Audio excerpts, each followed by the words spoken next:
I'm excited about today's episode here at PodTheLab Studios.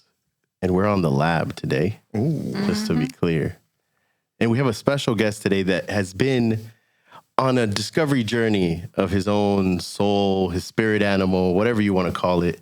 But we have Fernando in the building today. I'm very excited to see Fernando here in the building.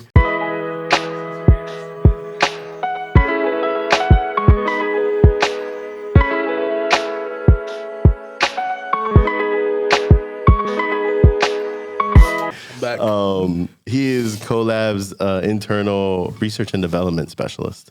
A lot of people don't know. Oh, I like it. R&D. R&D.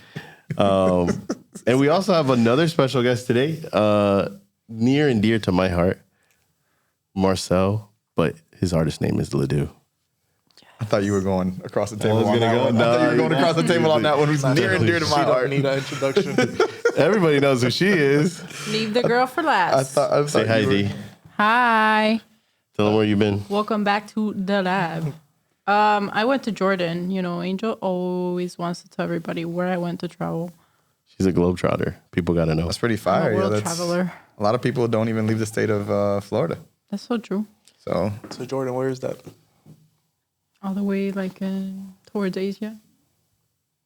Middle East. I don't know right? if That's it's- considered Middle East. I would say, yeah, I would Middle definitely East. say like Middle East area. I haven't been there. Was it fun? Amazing. I also had a layover at Istanbul. Oh, wow. Nice. How long of a layover? 15 hours. So enough to get out and. I did everything in 15 hours. That's amazing. Really? Anything you can think of.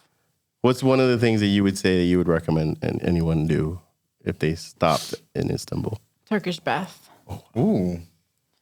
That's a good So one. they shower you, your whole body, a little grandma. For the men, they have a grandpa. I don't know if I want to do that, but sure.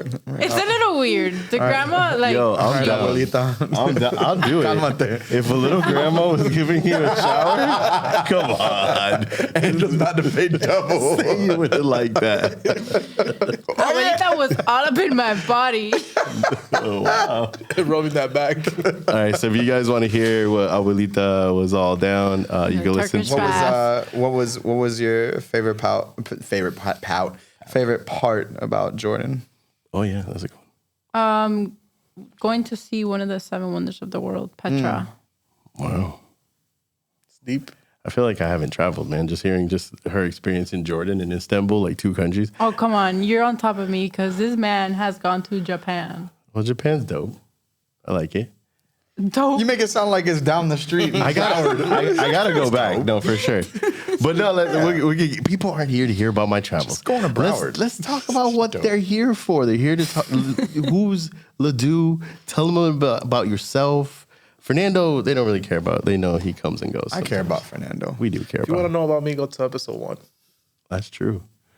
Ooh. Episode 1. Episode 1. He's the Like day. that. He's definitely a day one. So hold on. Before we dive into me, everyone can go back to episode 1. But how about you update everyone on what you've been up to? Oh, your new life. Since He's a episode genius. 1.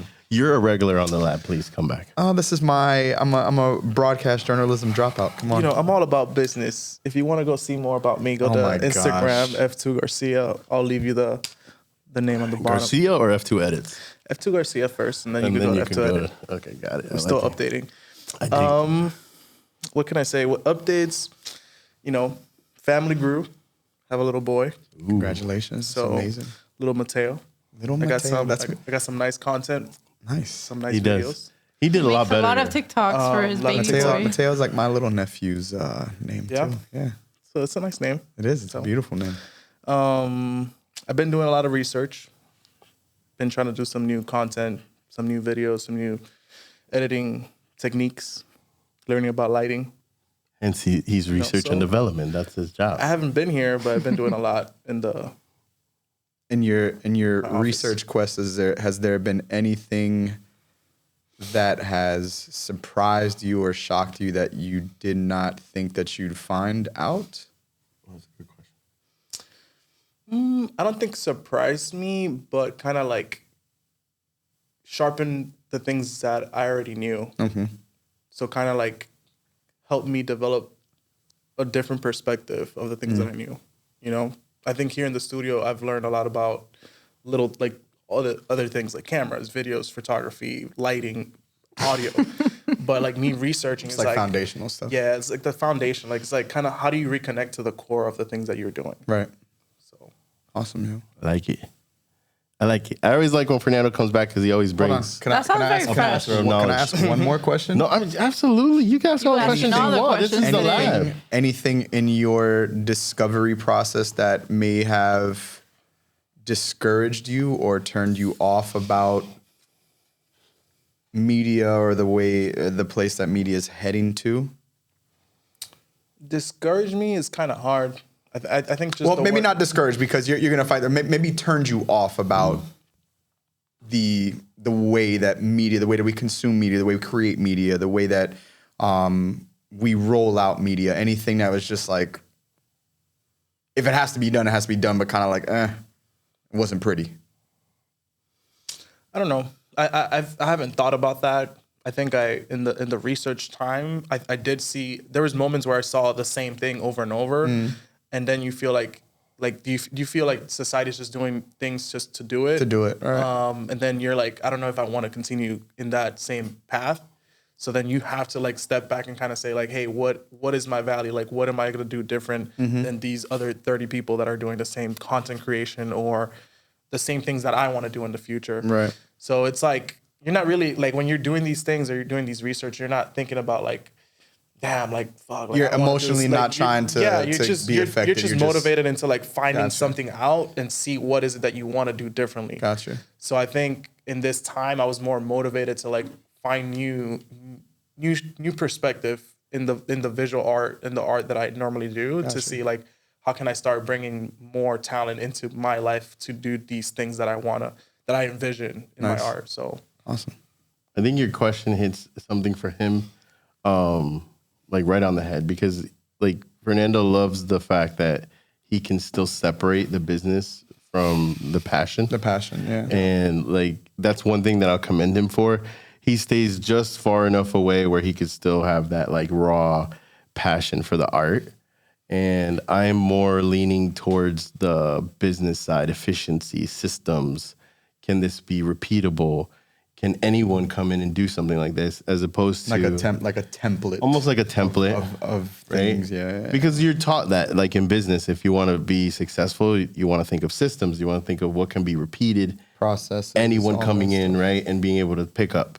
The one thing that he keeps himself like a competitive advantage for him is the fact that he doesn't fall into the systems. He looks to see, okay, what can we add to the system to make it like artistic, to make it a little bit more creative. He sends me a bunch of stuff, like a bunch of reels. I think we all send each other reels on this table of just like inspiration for whatever we do. This one sends me reels of stuff just like this, of people yelling at each other and people yelling at artists, don't do All this. Why are you doing this? All day long. And I'm just like, it's like 7 a.m. I'm like, fuck.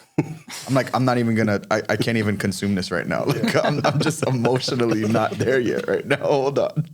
Because I know Angel's probably here and I'm here. And I'm like, all right, let me get there you'll first. be surprised. You like that, I can Fernando? really relate to what you guys are saying because even my creative process has been roller coaster.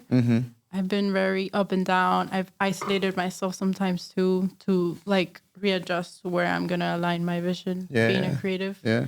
But I feel like that's what we all have to go through. Right. Even with anything in life. I mean, life is a it's a never-ending journey. You know, if you are open to it, if you're welcoming of learning, adapting, change is inevitable. It's one of the only constants that we really have in this life that we're given. So, you if you allow yourself, you're going to evolve. Things are going to change, and the world changes around you. You either stay the same or try to find a way to fit in. And you don't have to conform to the world, but you just have to just find your place. The way I call it is adapt or die. Either you adapt or you die. Super dramatic, but I'm here for it. That's it. I'm a dramatic I'm all Yeah, it's a little bit 0 to extra. 100. That's it. Adapt or die. But I don't know. It depends what you're saying adapt to. adapt to change? Yeah, but yeah. So adapt to change, but I also think it depends on what is your purpose. You know, like what do you want to do? Because in our world and what we're doing in media and art and everything, it's changing. It's forever changing. And some people's worlds, depending on what they do, there might not be a lot of change and growth. I think it's more about taking action than adapting. Or I don't know if those taking action towards change. I think, I mean, I think that falls under adapting. Yeah, right. I think. Okay. Yeah. It's no, but you're right though. It is sometimes taking action and not overthinking things and trying to be a little bit more fearless with yourself, with your art. You know, I'm a professional self-sabotager, so I completely understand when you say more doing, less thinking. I admire individuals that have the ability to do that, you know? Do you think it's a change or is it updating? Because I think change could be you're changing something. Updating is more you're doing the same art. Yeah. Or you're just doing it. Yeah, more, updating, evolving, improving. Yeah. No, it's I think in the process, I think what happens sometimes is some individuals lose their identity to the change. Mm-hmm. They want to be a part of the change so badly that any kind of values that they may have had before, beliefs and things like that, they're willing to kind of bend them a little bit to be more part of the change. Yeah, that's like the same thing with like protecting your soul. Yeah. People don't understand, like, you need to be in tune with your soul. And there goes with what you were saying earlier, like people don't want to learn about themselves. Exactly. They're because why do you feel like? Well, I'll be honest. Maybe why you felt like you didn't want to learn about yourself first. Well, right, and that you have to go through it to perspective. experience it. And I mean, I think the scariest, and this is gonna sound funny. I could explain it. The scariest place to live is in the mirror, butt ass naked. Because that image looking back at you is you in your most authentic form. Scars, imperfections, everything that got you to that moment that you're looking in the mirror. And there's a lot of regret there. There's a lot of shame there. There's a lot of guilt there. There's a lot of should haves, what ifs. There's a lot of that there. And to look at that image in the mirror that's staring back at you and saying, I forgive you for this. I know why you did this. How can we improve? How can we dig deeper? How do we get to the root of some of these things and these issues? It's hard. It's hard. We talked about it earlier, like the physical gym for your physical self. You could start to see the progress. You see it. You can document it on social media. But that emotional growth, that emotional journey, I always say it's not Instagrammable. Facts. This shit is not Instagrammable. It's not pretty. It's not, there's no captions. Mm-hmm. There's no fonts that you could put on it that's gonna make it. There's no edits. There's no transitions that is gonna make the emotional journey pretty. I love that mental health conversations are becoming widely encouraged, widely acceptable in a lot of spaces. I am fearful of it's only a matter of time before we as humans somehow mess that up and taint that and weaponize it or take advantage of it in the most negative way. But I could also be wrong. I just feel like, I feel like that's almost the inevitable path of what us humans, because we're just so flawed and imperfect, we tend to do those things. You know, like to me, even social media, it's kind of been used against us now. It's a comparison tool. It's like it's become the thief of joy, and to many, you know.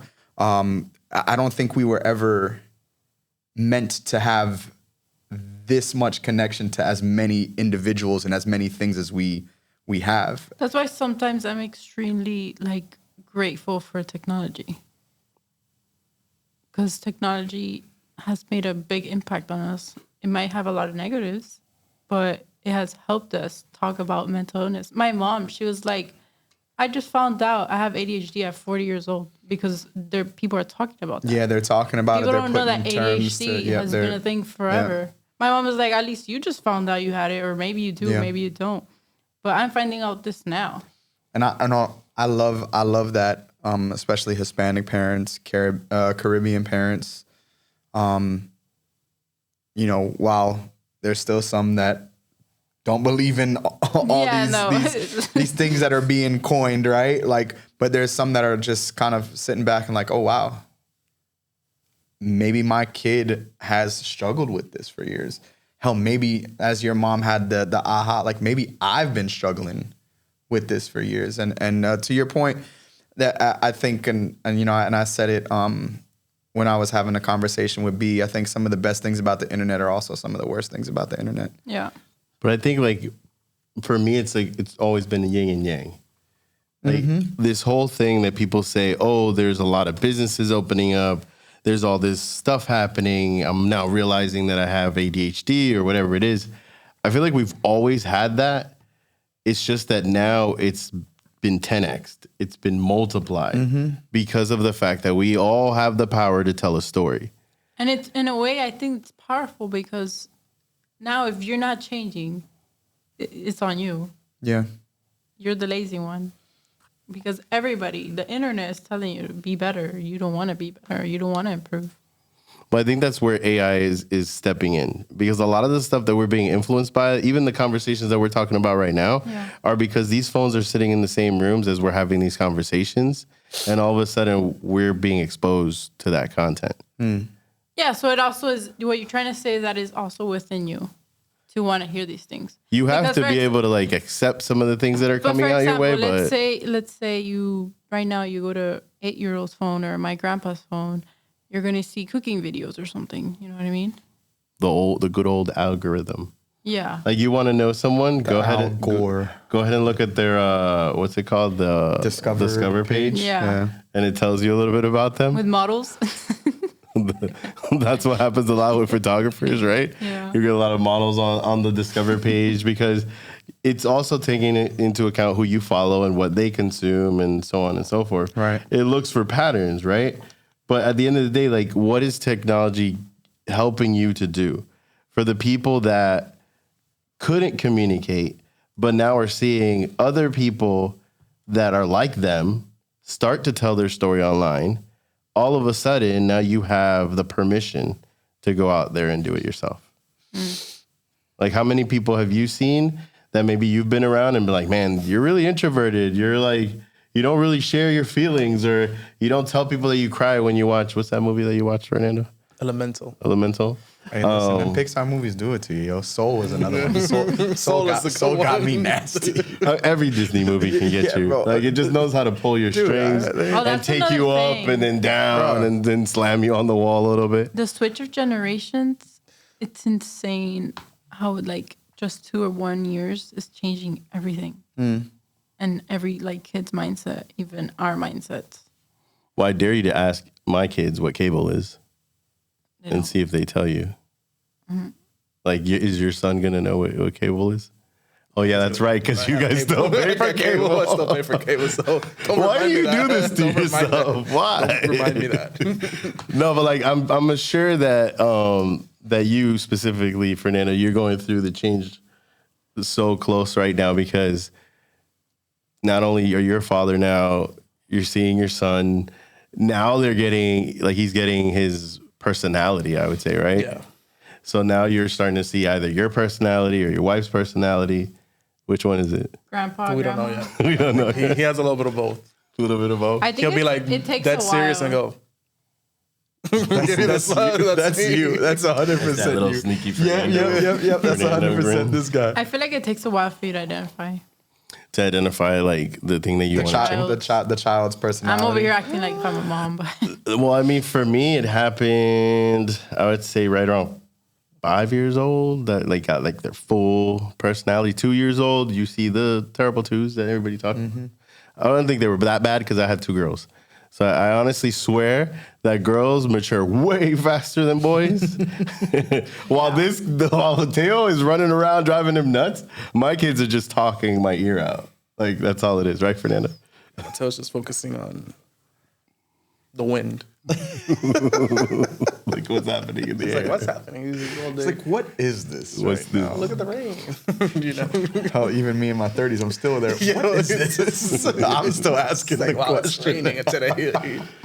But like, that's the whole point, right? That you're talking about self-discovery, that it's scary to look deep inside yourself. Yeah. But I think that when you get to a point where you're like, you understand that every story has its dark sides, every story has its happy endings or happy moments, you know that you have to have both.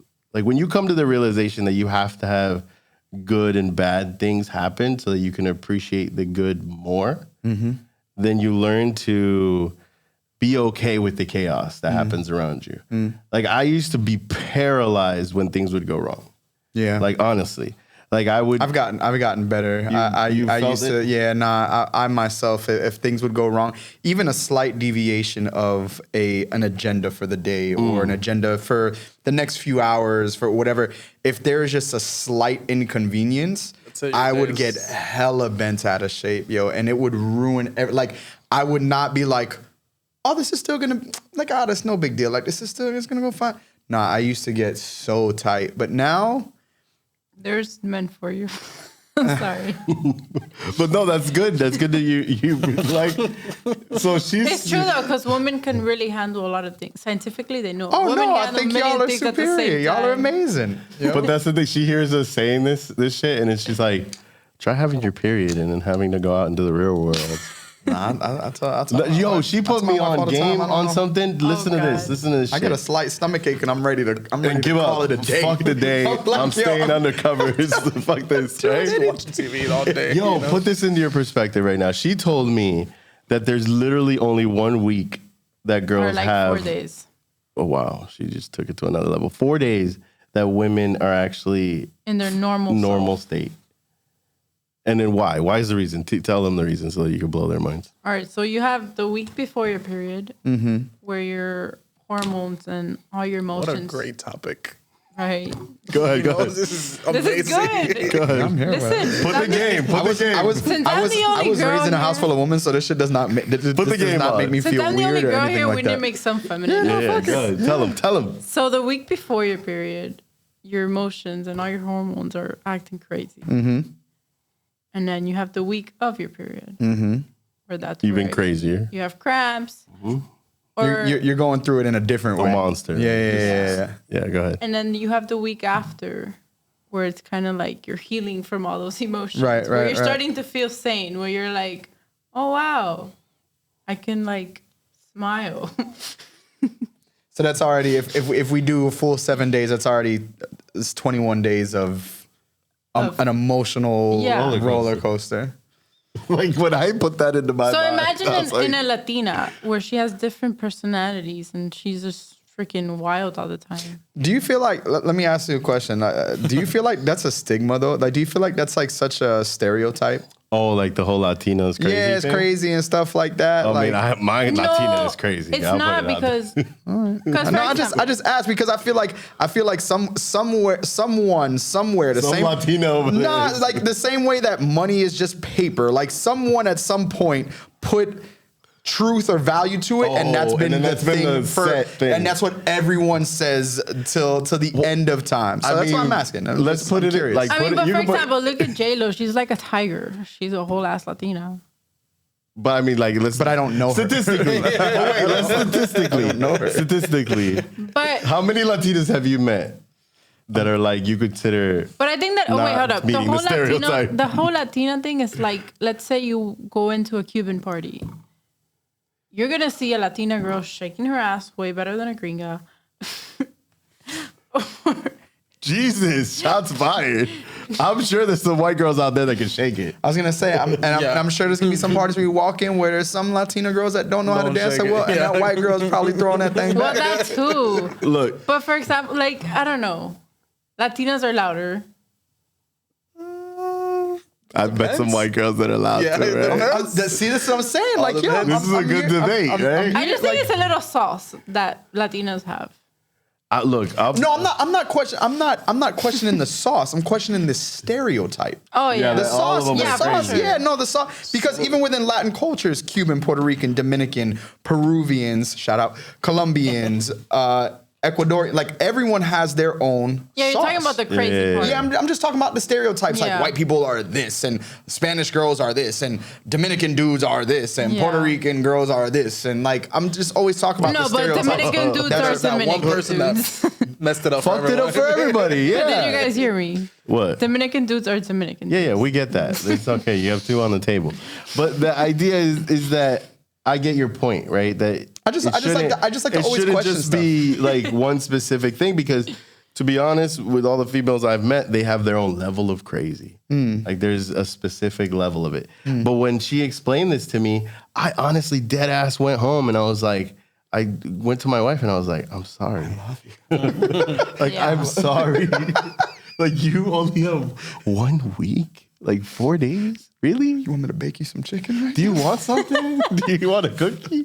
Like, I'm just like, damn, Just boy. going through the labor part is crazy. Oh God. We're not jumping You to that imagine if subject. men could deliver babies? No. No, God didn't make men for that. Well, even if we'll put that aside, like let's say we could figure out a We ain't way. ready for that. No, that's not happening. We can't handle the pain No. and all that stuff. No. Logistically, you have no idea how that's gonna work, right? No. No. But I'm just thinking about the pain. What about this? I bet you all women watching this or hearing this right now are like, yes, I wish I could do that. But imagine you had your period or whatever, and then you could just touch your significant other and transfer that fucking emotion over. Not even that you have it. Just transfer the emotions over. You thought we quarantined hard during COVID? Yo, no. Yo, because listen, as someone who was raised in a house full of women, from that's right. like I always forget. I have nothing but the utmost respect for what women go through. I don't discount it. I don't downplay it. I don't like, oh, you're tripping. Nope. I've seen the levels up. I've done the shopping. I know the wings, no wings, heavy, medium, light. Like listen. It's I know impossible to the be a color woman. coding on the boxes. Like yo, It's I impossible respect to be a woman. what y'all go through, and so for that reason, and do not transfer nothing to me. Like, I know exactly do what it not, is. no, yep, no, I don't need to, nope. Keyboard. I feel like that's why your music is so like people can connect to it because it's so raw.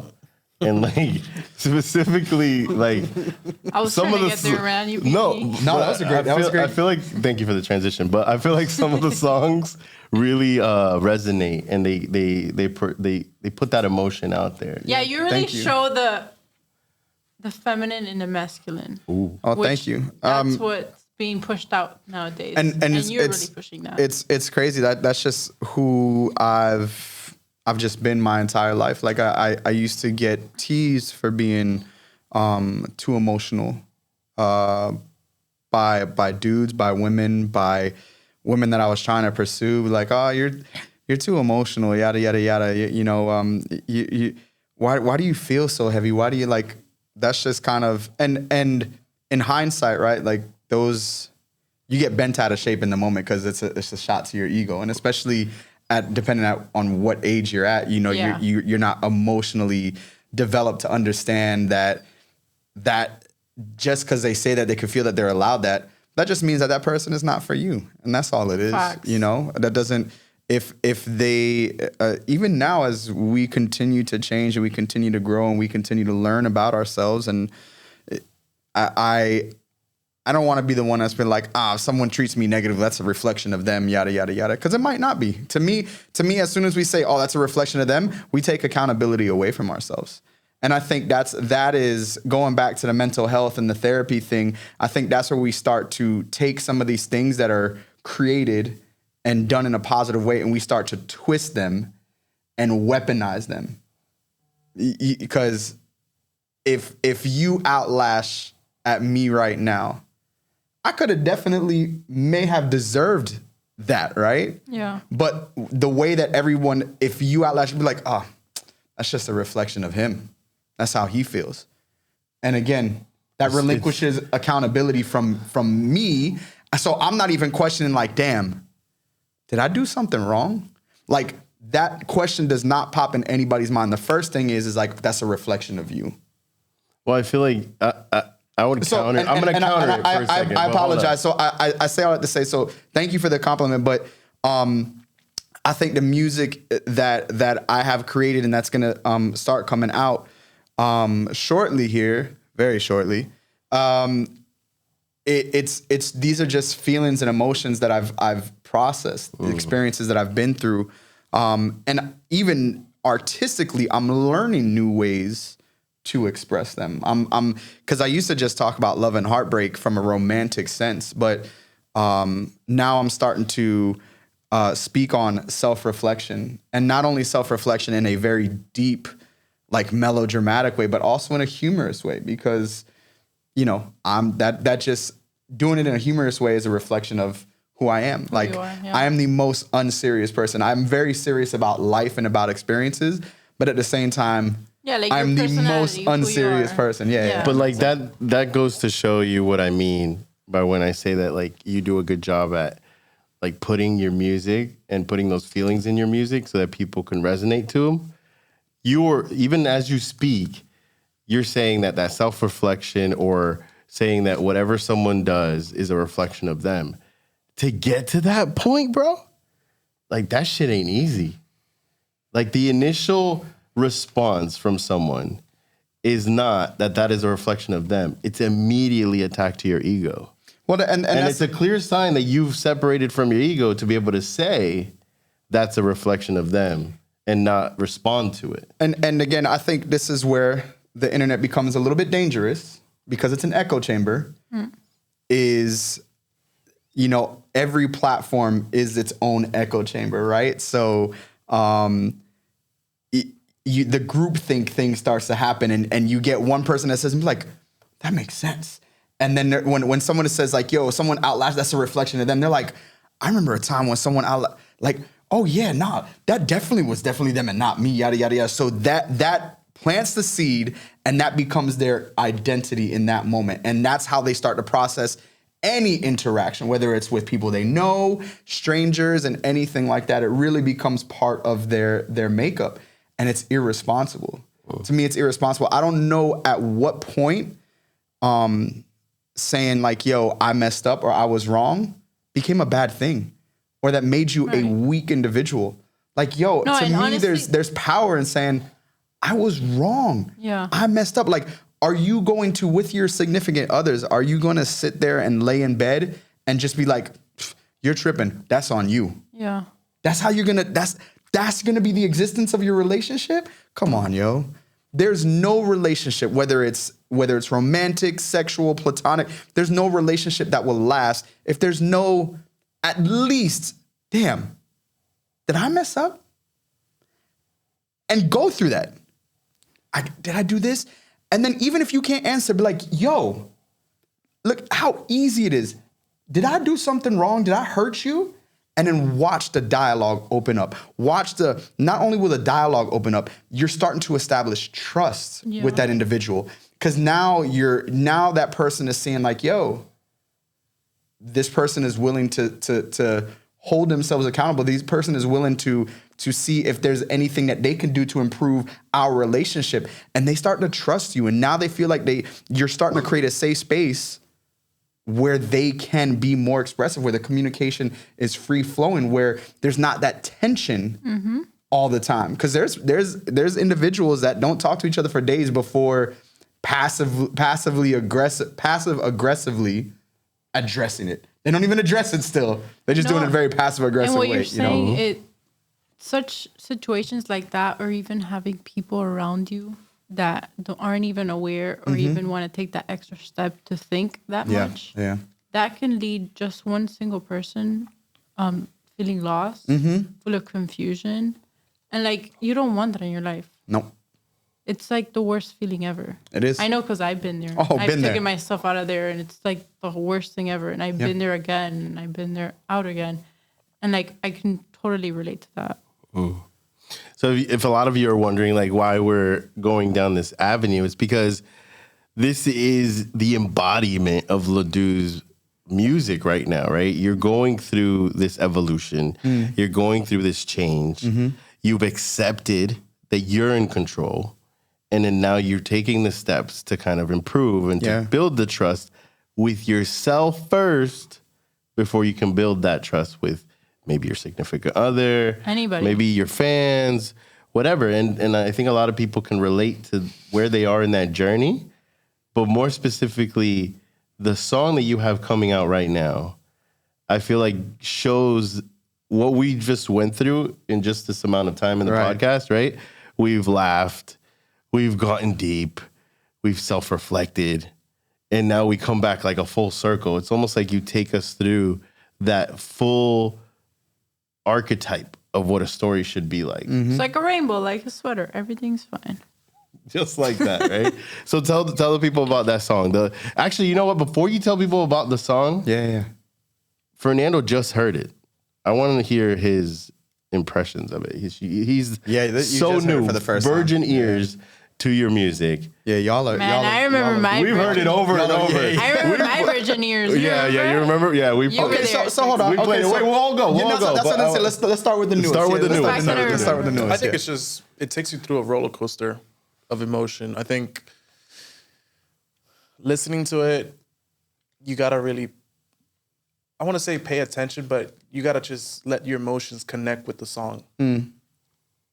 Like I personally, when I'm listening to a song, I'm not paying. I pay attention to the lyrics. Don't get me wrong, but when you're listening to the lyrics, the melody and the beat, like all those things kind of connect to different moments of your life. 100%. Right? And when you're hearing some of like that specific song, I was like, it got me like really to a point where I was like I just want to dance. But then it took me to like a moment where I'm like, shit, I'm listening to the lyrics. I'm like, oh, okay, I'm somewhere else at this moment, right? So I think that's what, as an art person, I'm like thinking about a bunch of things, but it's a really good song that could bring different kind of memories at times. So I don't know, for those people that like to reflect.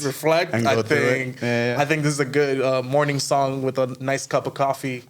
You know. Oh damn! I wouldn't put it in the morning. I was definitely gonna put it in the morning. I never thought in the I morning. mean, I reflect in the morning. He I'm loves like, that. I love Nah, reflecting good. in the morning. It's an So I'm intense like, song. I definitely. I'm gonna try it. I'm gonna try it. We're gonna try the Fernando one. Try it. Put it in We're the gonna try the morning. Fernando Be one. different. How'd you feel when you first heard that? I remember I was here in the studio. And how did it start? You're like, just listen to this? I didn't tell you who it was. Yeah, you didn't tell me who I it just was. played it. I remember I was in the desk chair. I was just up, looking up. I was like, And then I just started thinking and I started listening. And I was like, I literally felt the same way Fernando did, but in a different way. Because I guess I use my own experience and reflect my own experience on it. And I felt the same. And then I was like, oh, wait, do I dance right now? Or do I listen to the lyrics? Do I feel my emotions with it? That means you just have to run it back. And then, okay, that's where I'm going to go to next. Is like, as I kept listening to it, my body like embodies it completely, everything it says. Just reacted. And then, just the title. It's a beautiful tragedy. Nice. That's the one. I don't even think we mentioned the title until just now. I love Yeah. it. I love it. So for me, There were so many times we could have mentioned it. yeah, no, because for I sure. thought it was a perfect. I thought it was She a got great there. first time to mention it. But I feel like I agree with the fact that it does take you on a roller coaster. For me, it put me back into that moment where you're getting out of high school, getting into college, like you don't know what your life purpose is. Like you're just trying to go through life and just the title itself, right? Kind of beautiful tragedy. Like you go through this thing of like, okay, I've hit rock bottom or I might hit rock bottom because this is uncharted territories or whatever. But it's such a beautiful thing to go through or get the opportunity to go through that it reminds you to be happy with the journey. No, like that's for me, at least for literally, me. you can use it as an insider joke. You're going through something, beautiful tragedy, bro. It is. Like make it like a common thing to say. Yeah. So okay, so what was, now that you've heard, because an artist creates, but then when people see the art and they interpret it in their own way, you kind of see it in a different way, or you see their perspectives. Now, how, like, hearing us three go through that, like, what was your intention when you made the song? Like, Please give us what a story. emotion did you go through when you were coming up with that song? When I created that song, I was kind of, I was in a transition period. I think anyone who has known me, whether artistically, personally, I think everyone has seen me reinvent myself a few times, you know? And I think that just speaks to my resiliency. I haven't always been the strongest, you know, but I think when we created this song, I was going through another reinvention period, transition period. And, you know, I had came from, so years ago, I'll take the listeners and viewers through the journey that I've been on. So I for my entire life, just listened to pop and R&B music. And I think the first song that I ever wrote and recorded when I was like 15 was R&B. I was working with an R&B producer and some songwriters. And I think from there, because I was just influenced by R&B so much, I just got boxed into R&B. So even making R&B well into my 20s and stuff like that, until a producer by the name of Jason Robbins found me, saw my aesthetic, heard my voice, and he's like, nah, player. He's like, we about to do something different. And took me down a more alternative, a little bit of a darker, edgier path, which was super uncomfortable for me. It was extremely uncomfortable. But once I started to hear it, I got excited. I was like, hell yeah. I was like, What song was that? So Enemy. So there was a batch of songs that was created during that period. But Enemy came out of that, and if you hear Enemy, you could hear the darker alternative edge that it has, right? And I have to give Jason credit for it. He was he birthed that period in my we're speaking about periods. That period in my artistic journey. And I think because as I was starting to lean into it, you know, and you know, our relationship kind of went south. We stopped working with one another and kind of left me at oh damn, where do I go from here now? Like everything that we were creating was very much me, but kind of started from him. And as I was just getting the reins of everything and getting the hang of it, you know, the relationship was severed. And I was just like, I don't think I was in it enough to be like, okay, I got it from here. Like, I know where to go. I was just like, I don't know what to do. Yeah. And when you talk about, we talked about it earlier, like that crippling feeling of not knowing where to go, because it's not like one of those things where you could be like, okay, all I got to do is this. I got to do this. I move this like, here. You know, I move this steps. Here. Yeah, no. It's like, yo, you have to creatively, what do I want to do? No, what do I want to sound like? How do I want to represent myself? How do I want to be perceived? Like, what do I do? So it wasn't an easy answer. And I'll be honest with you, I think even going into the Beautiful Tragedy session, I still didn't have that answer. But what I did was A2F had a Latin team, and I saw that their success was through collaboration. And I just love collaborating with producers, writers. I always say, whenever we enter the room, whatever is about to come out of this session is all for the product. It's all for the music. It's all for the art of the music. So whether I write 50, 60% of the song or I write 0% of the song, I don't care. The goal is to make the most authentic and best music that we can. And that is that is where I was at that time. And their energy, I fed off of their energy. And we just created, like, I think I credit like, aside from myself, I think 5 other writers, 6, and you know, but that's because that's the kind of session that it was. Everyone equally contributed to the energy, lyrically. How about this line here? How about this line here? Oh, what about this melody? Oh, what about this harmony? Like, and I'm not here to take credit, 100% credit for anything. Yeah. So you would say it was a true like exploration of what collaboration meant to you. 100%. Right? Like you were connecting with different personalities, and maybe they were connecting with the emotion. Yeah. So and even when he first started, when he was 15, that was a new discovery for him. Yeah. So that was just like, what other discovery do I need to know now? Yeah, no, exactly. And I think that was, of that experiment in that group setting, this Beautiful Tragedy was the second song that we did out of that experiment.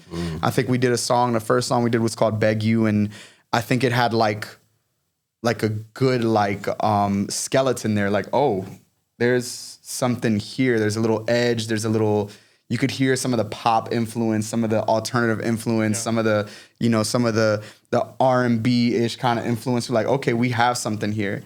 Those are all the emotions. And yeah, everything. Yeah. But everything that I am and who I was, right? And I had to, everything started as much as it was about,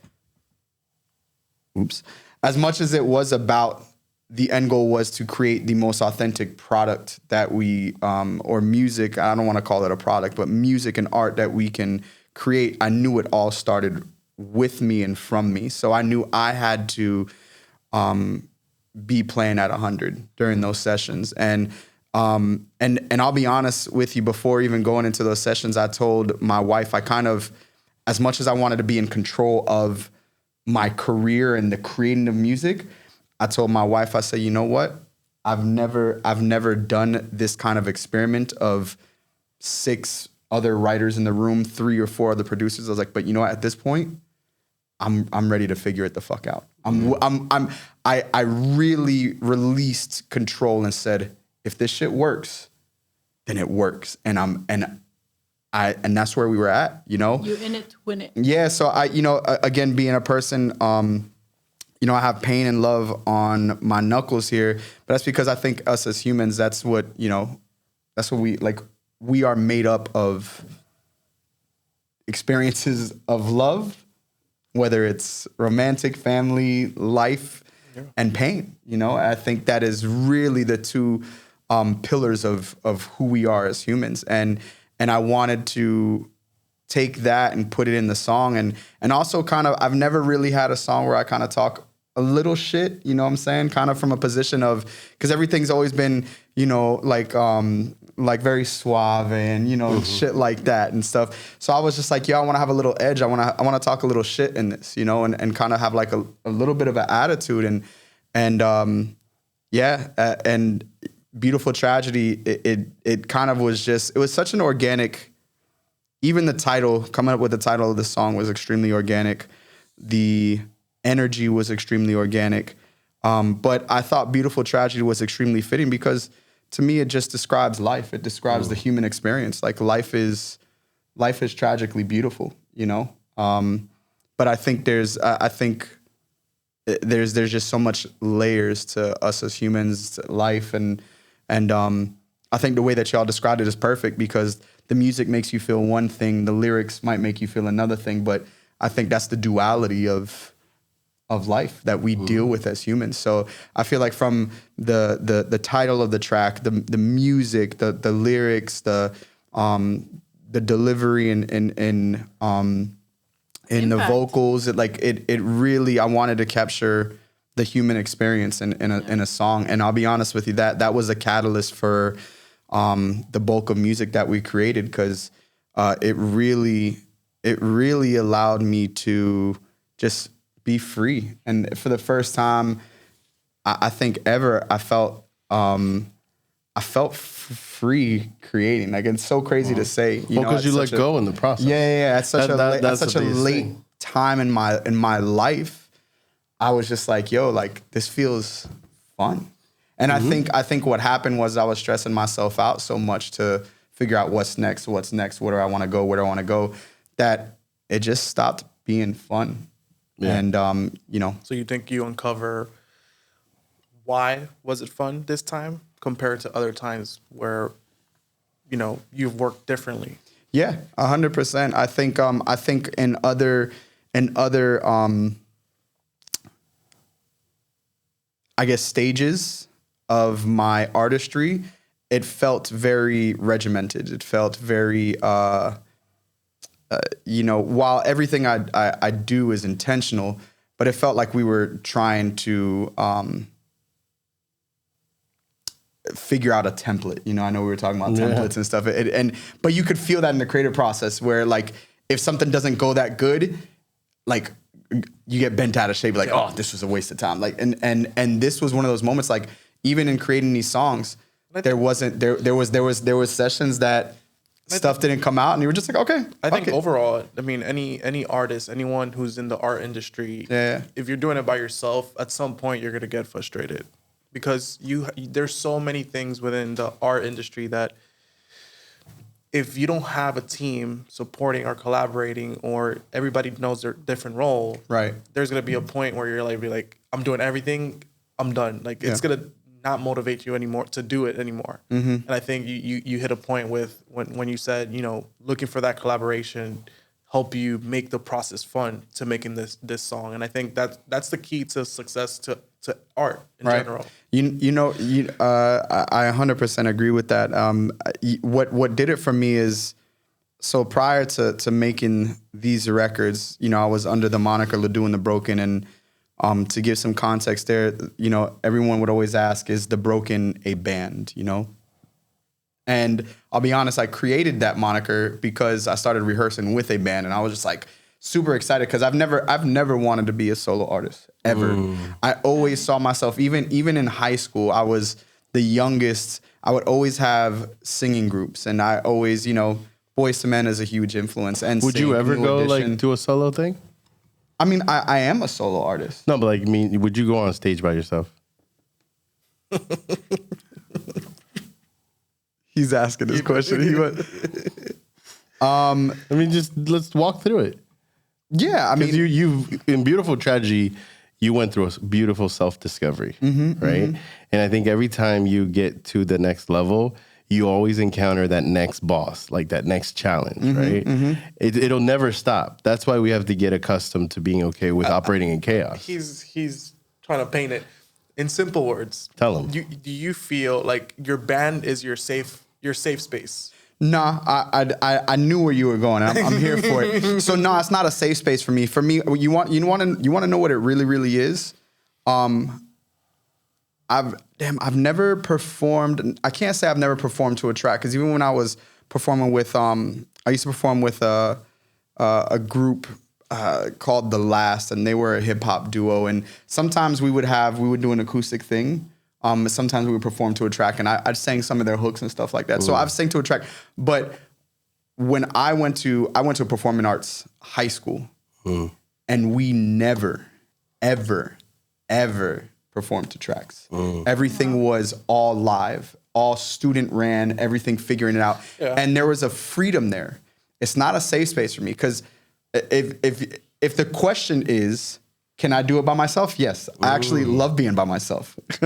I sometimes am so scared about being by myself because I love it so much. Because you like being. Right, exactly. I gotta go through that too. But what it is for me is, I think with a band, there's an experience that can potentially be created that is accidental but so beautiful. Yeah. You know what I'm saying? Like, it leaves room for error. It leaves, to me, performing by myself with a track, there's kind of like an imperfection, not like a perfection to it. You know what I'm saying? Like, yeah, like there's no room for, outside of vocally, musical mishaps and like, yo, no, let's do the hook one more time. Like, no, like the crowd's feeling it. Like, yo, let's, you know what I'm saying? So it's to me, when you do everything live, there's a control element there, So you think and the not control. experience overall would be better with 100%. I think the audience, when you hear the little the little things in the music, you're like, ooh, I kind of like how the guitar sounds. Ooh, I like how that bass sounds. Ooh, those keys, like this drum fill here, like. Or even when you get the audience involved, like once you get the crowd, you know. And that's where I shine. That is my strength. Well, let me tell you, you know how I went to Jordan, right? Mm-hmm. So I went to Jordan for like a royal wedding. So their type of music is very Middle Eastern music. Mm-hmm. But every song, like you play any song right now, like that we have, that's not Middle Eastern, they have a drummer in the back doing crazy beats. Mm-hmm. And I'm like, now over here, I don't think I'll ever have a party without a drummer. That drummer had me dancing. Yo, the thing for me, all the music, even Beautiful Tragedy, started with a live guitar. That's not a sample. That's not a digital sound. Like, to be honest with you, that riff, shout out to my guy Patrick, who left me for Nashville, bum. That started out as a slow riff. Like, it started out kind of like a ballad. And he was just playing the riff just very slow. And then I can't remember if I said, what if we speed that up? Or he had the idea to speed it up. But then it boom, got doom, doom, got doom, doom, got doom, doom. And I heard it, I looked at him, I was like, oh. It changed the energy of the room. Even just those moments are so beautiful. And like, and I'm telling you, I don't think there's a splice sample that could do that. There's a beauty and energy that comes with a live sound. And when I say live sound, I mean instruments. And I appreciate you asking that question. No, because I mean, I understand the benefit of having a band. I get the experience element of it. I'm Dominican, and a lot of Dominican music, you have to have a band. Yep. There's no way around it, right? But I also feel. But I also think that's the intention of Spanish music. We could say specifically Dominican music for argument's sake. That's the intention of it. You know what I'm saying? On record, when we hear it at parties, it still makes us feel something because it was live. You know what I'm saying? Well, even when we hear it at parties, we try to fill in for the band. Like, right. There's people that will go, it just doesn't, Guido, whatever. It just doesn't work. Well, we still try, right? But you have fun trying, right? Yes, That's the whole aspect of it, right? Yes. So I feel like there is a part of your music that, regardless if I heard it live band or just heard a track of it and just have you spill your emotions out just in you trying to, sing that song and like give us that experience. Because I don't know, have you guys experienced his shows live? Yeah. Like I haven't experienced him live in a show, but I've experienced him live with no track or anything in the back, like just plain singing. How'd that go? It makes you connect in a different level. Like, it's just He's trying to repeat it makes you feel things. When he's by himself, it makes you feel things. See. Okay, so I mean it's not. I don't want to be the guy that says, "Hey, like you have to try these things." I love your story about collaboration and the fact that you let go of your ego and you created magic. Right? I feel like at some point in your career, trying that, you may get a different magic happening. Potentially. Right? There may be something that may come from it because of your innate want to make this an experience for the people that are watching it, regardless. Yeah. So I'm just putting it out there, planting a seed. Now, tell us a little bit about when this song comes out. Because this episode will probably come out at the same time. Okay, perfect. All right, so cool. So I can talk about it. You can talk about it. So pre-saves go live on September 1st. Nope. Record comes out September 6th. It's been a long time coming. You go through so many, multiple mixes, like, oh, what about this? Different arrangements, and there's a little bit of reluctance to release it to the world, because once you release it to the world, it's no longer yours. Yeah, it's not your baby. So anymore. yeah, exactly. And I'm gonna enjoy the moment, but I'm already like plotting on what's next. Again, there's a that was gonna be my next question. A handful of songs. What do you see? What's next for you after this song? We're gonna keep going. I think again, we have some songs to put out, and I'm already working on what's next after this batch of songs, and I think that's what's important to me is to not hold on to have such sentimental feelings with these songs, because granted, I've sat with them for a very long time, and how they were created in such a organic and special way, and I think I've had them so long that I think I've released myself from those sentimental feelings about these records. I think at this point it's just what's best for the journey. You know what I'm saying? What I have an idea of what the next song is going to be. After that, I don't know, because it could go multiple ways. I do want to see how the audience reacts to Beautiful Tragedy first, because maybe even what I think is the second song is not the second song. You know, it really is. This is like the release of this record is. This is like the starting point. You know, and it's not the finish line. It's the starting point. Seeing it like that. Yeah, no, and I'll be honest with you. I think years ago, because I was super excited and desperate to be out there and be, entertaining people, because